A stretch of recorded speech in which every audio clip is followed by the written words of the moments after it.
Oh, y'all, it is Cheese again. Good day, good afternoon, good evening. I hope all are well, hope all are safe. I want to make this video really quick as well. So, it said that in the days such as this, and as prophecy, there will be 7 women to 1 man. And I'm thinking that analogy comes because there were already more women than men. And like I say, in the days such as this, there'll be a shortage of men, and I'm thinking like, okay, well the reason that we know for sure why there'll be a shortage of men, okay, perhaps a lot of men are coming up short, and perhaps a lot of men are in prison, and maybe there's nothing we can do about that. But what about the men who are laying up with other men? And I can just say this, and I'm just gonna speak freestyle because there's no sense in me bottling up my words or hiding the truth. But just be honest and to be frank. And now, if some of y'all men will spit the dicks out, then there's 3 men that are free. You know, that could be with the woman. You know what I'm saying? So it's like y'all can help us out. You know, so like I said, if there's already a shortage of men, can the men really afford to be laying up with other men? And it doesn't matter if they can afford it or not. They're gonna do it. I only say that because literally the tall, handsome, and the dark, tall, handsome, and well built, and thick between the legs, man with the 3 legs, those are the ones laying up with other men. So it's like I said, when call myself seeing a real man, and I'm like, ooh, you know, it got to the point now. Anytime I see a sexy man, I just turn my head the other way and run. Because more than likely he has a boyfriend, and I'm not trying to be funny, and I'm not trying to throw shade, because you do your own damn research, and this is for research and educational purposes. Just look up guy on guy, and you're gonna see muscle men, that healthy, big, hit the gym all the time men. Look on the runway, you see nice, built, beautiful, chiseled men, and they have eggplants in between going in through the back door. I'm not even going to get too explicit, but like I say, just do your own damn research. And then, like I say, when you see regular men with regular women, it'll be just a regular old man. Okay, he will be just average.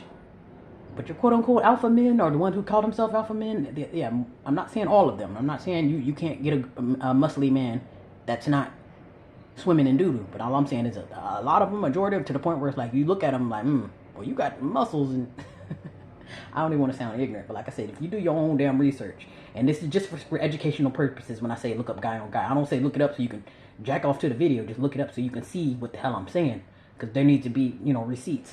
So as far as just for educational purposes, if you just literally look up guy on guy, it's going to be 2, if they show their face, because a lot of them, they don't want to show their faces because they're, you know, ashamed, but even if they don't show their face, you'll have 2 muscly men, like literally they hit the gym, they look healthy, and a lot of them have 3 legs.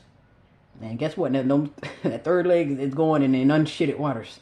And I'm just gonna, like I said, I'm not trying to be funny, not trying to throw shade, but I'm only saying that because literally, those men who are practicing guy on guy, if you spit those dicks out, that'll free up 10 men that these lonely women don't have. If you get what my gist, what I'm saying. Like I said, and I understand it's maybe 2 men to every 10 women just off the strength. That's perfectly fine. It could be one man in the room, or 2 men in the room, versus 30 women.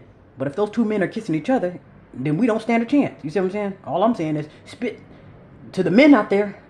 When you spit some of those dicks out, that'll open up the door to a little bit more men for these women out here. You know what I'm saying? There's a shortage.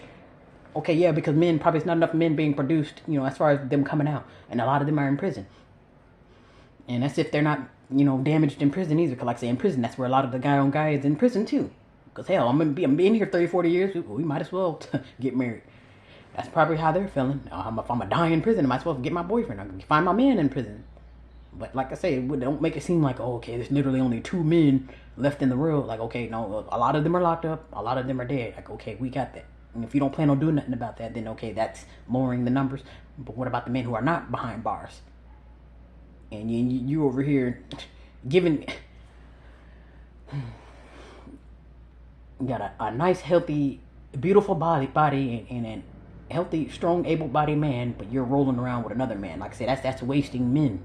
If we're already at shortage, how the hell do you guys have time to dick around with each other? You know, that's all the hell I'm saying. There needs to be a man that'll tell you it's a shortage of men. Okay, well again, if you men will spit the dicks out, you be so kind to please spit the dicks out, and so you can make room for some of these women who are lacking the men. Because I would be damned if I would be the seventh woman to one man. Because my thing is, it ain't that serious to me. It's really not.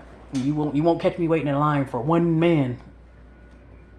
And it doesn't matter if he's that muscly man that everybody's been fighting over, because like I say, with these days, these men we have these days, they're bitch made. A lot of these men are bitch made. So that means you want me to be seventh in line over just a regular average built man that's probably can't even keep up with these seven greedy women. You know, so I'm just saying, like, you got seven grown ass women waiting in line for a hot dog. How does that look? Now, would you share a hot dog with another man or another woman? As two grown ass women, like I said, a lot of these women are overweight too. So as two grown ass women whom are overweight, are you willing to share this one little hot dog with this other overweight woman? And the answer is gonna be F no. Like I said, I'm not saying that I'm greedy, but I know for sure I'm not waiting in line for nothing. I'll be damned if I'll be woman number 1 or woman number 7 waiting in line for any man. I can just tell you that right now. That won't be happening. Hell.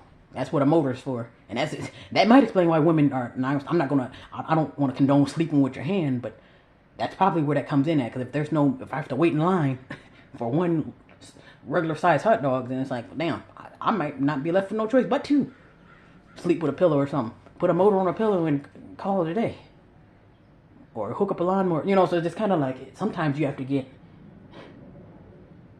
creative. Like I said, I don't condone sleeping with yourself, because that's just a damn shame. You shouldn't have to sleep with your damn hand. At the same time, like I said, these men and women need to learn to work together. Like I said, if you get all the men in Atlanta, you can tell them, at this point, I don't even know if they're already ruined, because there's a lot of AIDS in Atlanta too. So my thing is, even if you do spit the dicks out, like, what about the AIDS, and what about the spirits that come with that? Like I said, because once you get that rubber band busted in your butt, it's hard to come back from that. Like I said, you gotta, and I don't know what his rubber band would have to do with the woman, but it's like I say, once a man get with a man, there's no such thing as I'm not gay no more. Like the guy said, he claims he's not gay no more, but he still has a lisp, and I'm sure he still has a boyfriend. So that's not true. It's not true. And then a lot of people say, "Why you can overcome homosexuality?" Not when you're a man. I'm sorry, and I don't want to sound to where I'm giving up hope, but just be honest on the outside looking at it. If you were a man that know you've been with another man, and I'm not talking about involuntarily, because sometimes a lot of things happen to men when they were young. Now, if something happened to you when you were a child, that's different. I'm not talking about that. If somebody literally does something to you or violates you, that's different, because that wasn't a part of your plan. That wasn't something that you were okay with, and that wasn't something that you signed up for. You didn't deserve that. That wasn't supposed to happen to you. That was unnatural. I'm talking about when you're a grown-ass man, opening your legs to another grown-ass man, or stuffing yourself into busting another man's rubber band. It's hard to come back from that. Deliberately laying up with another man, because it's like, you're going to know in the back of your head, well, damn, I'm the reason why my boyfriend is gay. I'm the reason why your boyfriend is gay, or your boyfriend is the reason why I'm gay. And there's no damn way in the world you can come back from that. Yeah, you could say you're not gay no more, but you are. You can't take that sex back from that man. I don't know if I can explain it right. And like I say, if you got another man's doodle on your penis, it's a wrap. Another man has busted a rubber band in your rectum, it is a wrap. Okay? Now, I'm not saying that you can't find your wife, but you need to put that disclaimer out there, okay? Like, I'm not gay no more. So therefore, at least they'll know, okay, if they want to be with a man with a busted rubber band, or a man with E. coli on his penis, to say the least. And I'm not trying to be funny, I'm just being real. Like I said, it's about being real. We gotta quit fucking lying. You know. Because how would that look? Back in the 90s, I had a boyfriend. And some women don't care. Like I say, they will. On Wednesday, you with me, and on Thursday, you with Jack. Some women, they're okay with that. And like I say, for those who are okay with that, then the man who finally decides to spit the dicks out, you can get with the women who are the quote unquote bisexuals. You know? So like I said, there's plenty of men out here, but it's too many of y'all laying up with each other, and that's why there's a shortage. It's not necessarily a shortage, not as short as they'll think it is. Because like I say, I get approached by so many men every day, but I know those men are not my men. That's my thing. I don't want nobody's used husband. I don't want nobody's boyfriend. I don't want another man's boyfriend. I don't want another man's husband or wife. So it's like I want what the hell is mine. So it's like, yeah, that's the only problem. It's actually getting somebody that actually belongs to you. Because they can say, like, oh, there's a shortage of men, but those men will be with you, him, and her. That's the problem. They make it seem like it's a shortage. Like, no, because they trust me, they'll make their rounds. They'll be with you, him, and her. But the point is to get with somebody who's actually yours. All right.